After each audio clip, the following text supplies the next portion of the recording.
L'actualité à la une, ce mercredi, panique dans les quartiers nord de Ouagadougou suite à l'explosion d'une grenade. Ce matin à l'école franco-arabe d'Aroukrouan à 10. Bilan, 4 blessés, tous des élèves. Les forces de défense et de sécurité sont sur place. On en parle en début de journal. Nous irons également voir le calvaire de certains ménages. Difficile de trouver du gaz butane. Il ne s'agit pas de pénurie selon la Sonabi, mais plutôt un problème de remplissage des bouteilles. Réaction à suivre dans un instant. À l'international, 176 morts, dont 82 Iraniens suite au crash d'un Boeing ukrainien près de Téhéran. Aucun survivant. L'appareil s'est totalement désintégré. Voilà pour le sommaire. Mesdames et messieurs, explosion d'une grenade ce matin à l'école franco-arabe d'Aroukrouan à 10 au secteur 38 dans l'arrondissement 9 de la ville de Ouagadougou suite à une mauvaise manipulation, une déflagration qui a entraîné la panique dans les quartiers nord de la capitale burkinabé. L'explosion a fait 4 blessés, tous des élèves évacués dans un centre de santé selon la direction de la communication de la gendarmerie nationale. L'on apprend de cette même source que les forces de défense et de sécurité ont investi la zone. Les autorités communales ont également fait le déplacement des lieux au chevet des blessés. On y reviendra en images dans nos prochaines éditions. Le rendez-vous de Pau approche. À moins d'une semaine, Emmanuel Macron, le président français, va échanger avec les chefs d'État du G5 Sahel pour parler de la question sécuritaire au Sahel et l'intervention française dans la région. En prélude à ce mini-sommet, les ministres des Affaires étrangères de l'espace se sont retrouvés à Ouagadougou pour s'accorder sur les différents points à l'ordre du jour. Oscar Soulama, Herman Nesotoué. C'est une réunion des ministres des Affaires étrangères du G5 Sahel. Une rencontre express voulue par les chefs d'État de l'espace en vue de préparer le sommet de Pau en France. Qui va donc réunir la présidence française et les chefs d'État du G5 Sahel avec le secrétaire général des Nations Unies, avec le président de la Commission de l'Union africaine, avec le premier responsable de l'Union européenne et d'autres institutions internationales. L'enjeu de cette rencontre voulue par le président français est de taille pour les pays membres du G5 Sahel, des pays qui doivent clarifier leur position quant à la coopération avec la France dans la lutte contre le terrorisme. Compte tenu donc de l'importance des enjeux, les chefs d'État ont souhaité qu'à quelques jours que nous nous réunissons en tant que ministre des Affaires étrangères, examiner quelques propositions venant de part et d'autre pour soumettre donc à leur appréciation avant donc ce rendez-vous de Pau. Pour l'instant, rien n'a été filtré des discussions qui se sont déroulées dans un bon esprit selon Alpha Bari. Et la substance des travaux sera soumise aux chefs de l'État de l'espace, des chefs d'État qui d'ores et déjà ont tous confirmé leur présence à Pau le 13 janvier prochain. Si vous n'êtes pas encore concerné, faites juste une halte dans la ville de Ouagadougou en circulation et vous verrez errer des hommes et femmes, le regard froissé en quête d'une bouteille de gaz butane. Difficile d'en trouver, mais de la pénurie. La Sonabi ne veut pas en entendre parler. C'est plutôt un problème de remplissage des bouteilles et non la disponibilité du gaz qui fait défaut, foi des responsables de la Société nationale d'hydrocarbures. Même s'ils annoncent la fin du calvaire dans quelques jours, jetons un clin d'œil sur les étals. La parole aux clients, Bernard Kombelem et Amandine Lalsaga. Reportage. Il n'y a pas de gaz. Il n'y a pas de gaz. Depuis plus d'une semaine, c'est le refrain devant la quasi-totalité des dépôts de vente de gaz butane Sodigaz à Ouagadougou. De Kosodo à Pissi, en passant par Somgandé, la ZAD et la Cité en Troie, pas de gaz. Une situation insoutenable et incompréhensible pour Dame Kwale Sounibié à la recherche du précieux sésame depuis Noël. Vraiment, j'ai fait le tour de Pissi. Je n'ai pas eu. On me dit il y en a ici, il n'y en a pas. On me dit il y en a ici, il n'y a pas. Même dans les quincailleries, là, on pourrait trouver à 2500 là. Là-bas aussi, il n'y en a pas. Depuis Noël, là, on souffre pour le gaz là, comme ça. dit d'utiliser le gaz, que de laisser charbon, de laisser bois. On a tout laissé, on est rentré dans le gaz. Voilà, gaz maintenant, il n'y en a pas de gaz. On va faire comment? Dans les rues de la capitale, à moto ou en camion, assis en file indienne ou devant les dépôts et autres points de vente, c'est la croix et la bannière pour se procurer le gaz butane en cette période extrême de froid. Si vous savez là où je viens, vers Noro, il y a un dépôt là-bas aussi qui est bien, mais à l'heure actuelle, c'est souvent à 16h, pour attendre de s'aligner vers 14h, avant d'atteindre vers 17h, 18h. Sinon, vraiment ça va pas. Mais qu'est-ce qu'il y a exactement? Vous avez des informations pour nous? Je ne peux pas comprendre. Il n'y a jamais rupture de carburant, ni d'essence, ni de gazole, et à consommer rupture de gaz. Il y a quelque chose qui ne va pas.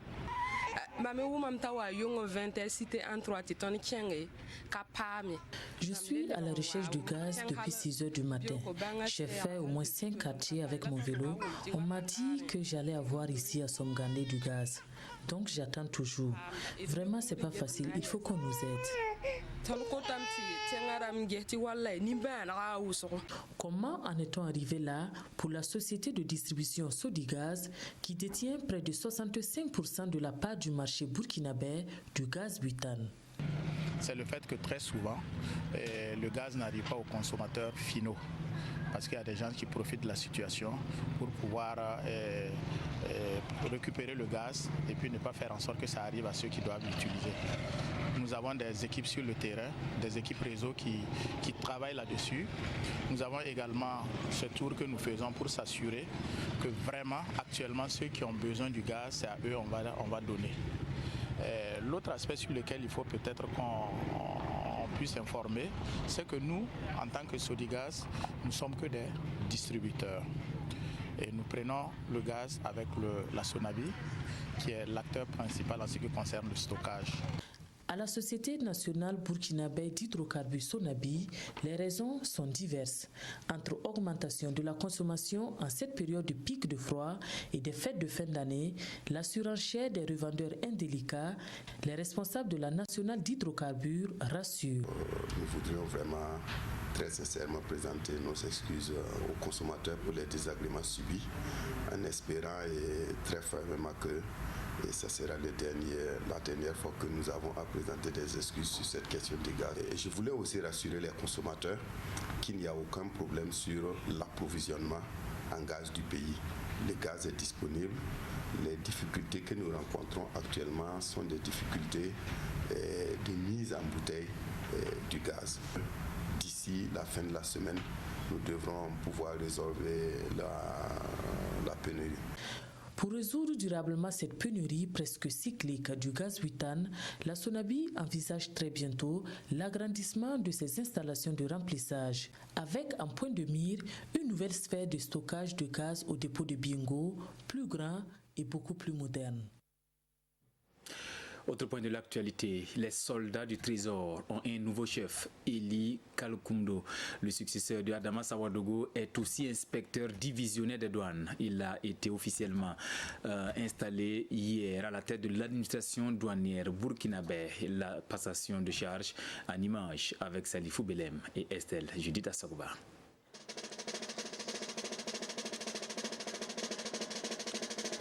Le personnel de l'administration douanière burkinabé doit désormais reconnaître pour chef l'inspecteur divisionnaire des douanes Eli Kalkumdo. Nommé en conseil des ministres du 27 décembre dernier, il remplace à ses postes Adama Sawadogo. Le nouveau directeur général prend l'engagement ici de poursuivre les œuvres de son prédécesseur et de relever les grands défis de la structure. Nous prenons la charge à un moment charnière où il y a de grands défis. Défis liés à l'enjeu de la mobilisation optimale des recettes et la facilitation des échanges. Mon souhait est que dans la maison douane, il y ait la solidarité, l'engagement et la concorde de tout un chacun pour qu'on puisse ensemble relever les défis à nous assignés. C'est un directeur général sortant, ému jusqu'aux larmes, qui passe les témoins avec le sentiment d'un devoir pleinement accompli.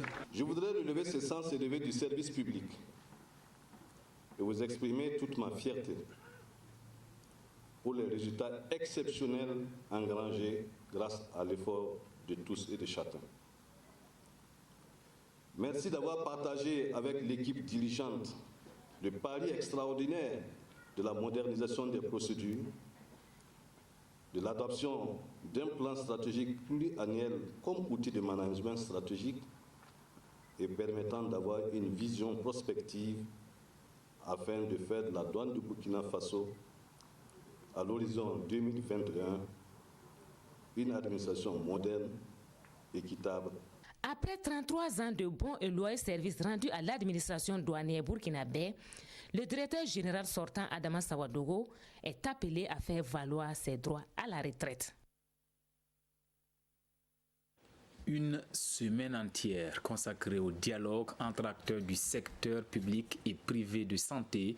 Ils se sont donné rendez-vous dans la cité du Cavalier Rouge pour accorder leur violon en vue de mieux réussir le processus de la couverture sanitaire universelle. Pamadrogo Jean Zongo et Sanoa Christine Koulibaly. Explication.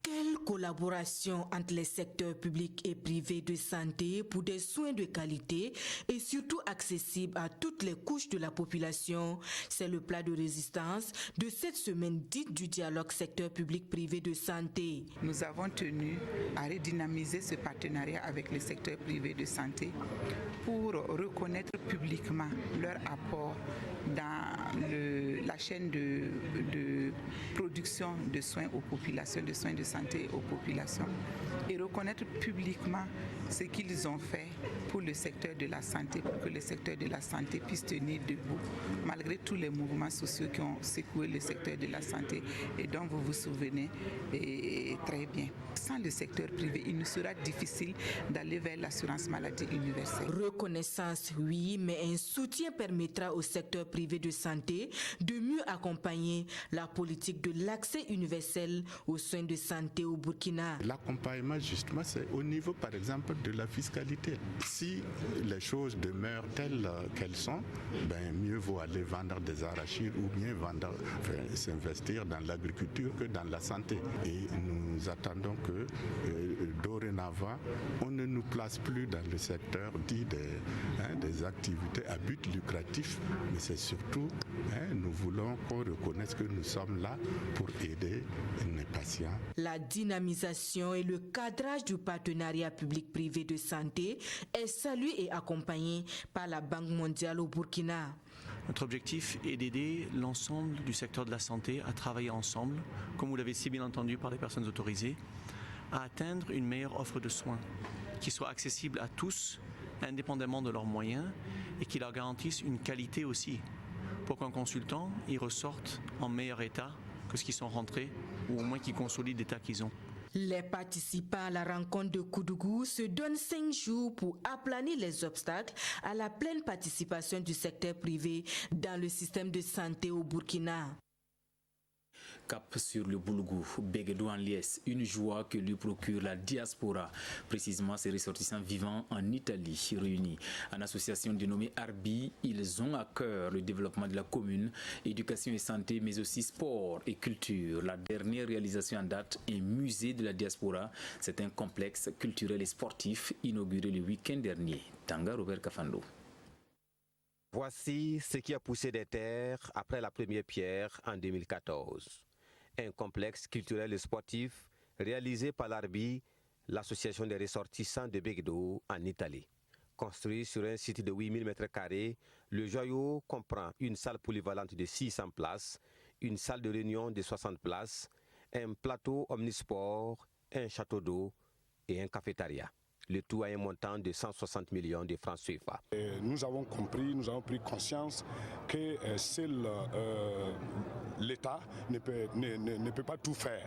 Il faut aussi que la population, chacun de nous, partout que tu te trouves, partout où on se trouve, qu'on conjugue un certain nombre d'efforts pour venir au bout, au niveau de la construction de notre cher patrie. Pour le parrain de la cérémonie, le ministre Vincent Dabilgou, le geste de l'Arbi est un grand signe.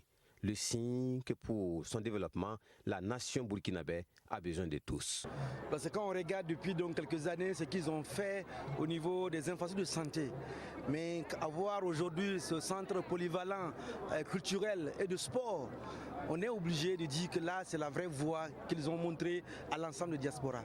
Et je voudrais au nom du gouvernement les saluer, les remercier pour d'abord la qualité donc des ouvrages que nous venons de visiter, mais aussi je vois une population enthousiaste qui montre que véritablement c'est la communion d'esprit. À cette cérémonie, l'Arbi a offert 2 engins à 2 roues pour les FDS et une somme de 500 000 francs au profit des déplacés en réponse à l'appel à l'effort de guerre lancé par le président du Faso. Créé en 1989, l'Arbi compte plusieurs réalisations dans la commune de Begdo et au-delà et compte dans le cadre de l'animation de ce complexe organiser des compétitions inter-établissements, une manière de promouvoir la culture et le sport à la base. À l'international, juste 5 jours après la mort du général iranien Qassem Soleimani, tué par l'armée américaine, l'Iran tient sa revanche. 2 bases militaires américaines attaquées la nuit dernière par les gardiens de la révolution. 22 missiles tirés, pas de bilan annoncé pour l'heure, mais Téhéran parle de représailles proportionnées. Regardez. 5 jours après l'élimination du général Qassem Soleimani par les États-Unis, l'Iran a riposté en tirant des missiles contre des bases abritant des soldats américains. Selon le Pentagone, cette nuit, une douzaine de missiles ont été lancés depuis l'Iran contre 2 bases militaires en Irak. Les sites attaqués sont les bases d'Ain al-Assad et d'Erbil. Al-Assad abrite 1500 soldats américains et des forces de la coalition. Aucune perte n'a officiellement encore été annoncée. Ces raids revendiqués par Téhéran marquent un tournant.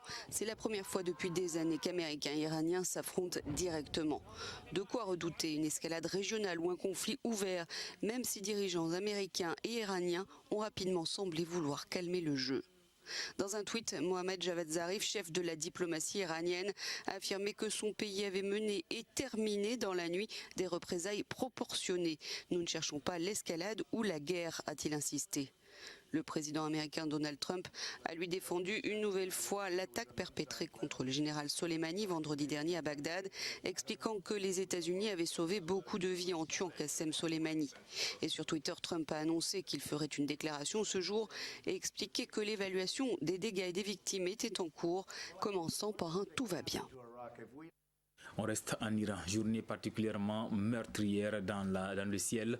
Un Boeing ukrainien s'est écrasé près de Téhéran avec à bord 176 personnes, aucun survivant. Il ne reste plus grand-chose du Boeing ukrainien qui s'est écrasé ce matin en Iran. Des morceaux de carcasse de l'appareil, des bouts de siège et ce bilan, celui des victimes, 176 personnes ont péri. Parmi elles se trouvaient 82 Iraniens et 63 Canadiens. L'avion appartenait à la compagnie Ukraine International Airlines.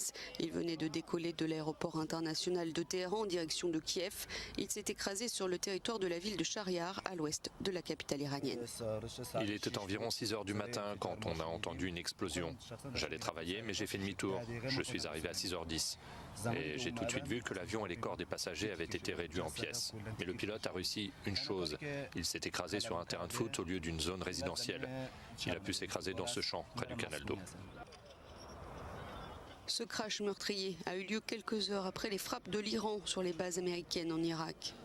Une défaillance technique ou humaine pourrait être à l'origine de l'accident, mais l'appareil venait de passer un contrôle technique il y a 2 jours, affirme la compagnie d'aviation ukrainienne.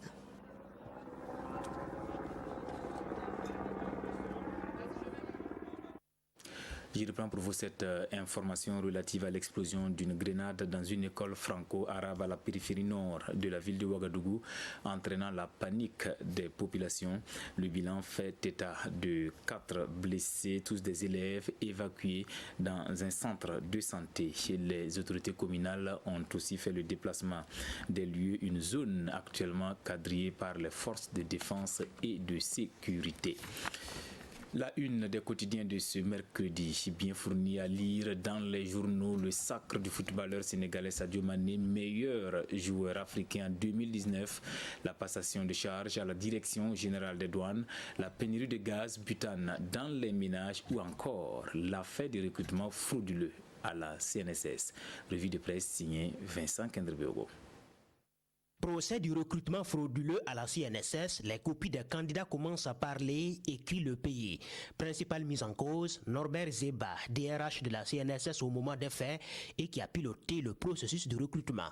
Au résultat, 4 membres de sa famille, dont son épouse, sont admis avec des notes soupçonnées d'être manipulées et frauduleusement attribuées. Selon le journal, la copie d'un certain Amélie Ouedraogo qui a eu 13 sur 20 à l'épreuve de culture générale aurait été recopiée à plus de 75% pour permettre à des personnes d'avoir la note d'admission et le tribunal de se demander si véritablement ce concours a été un vrai test de recrutement.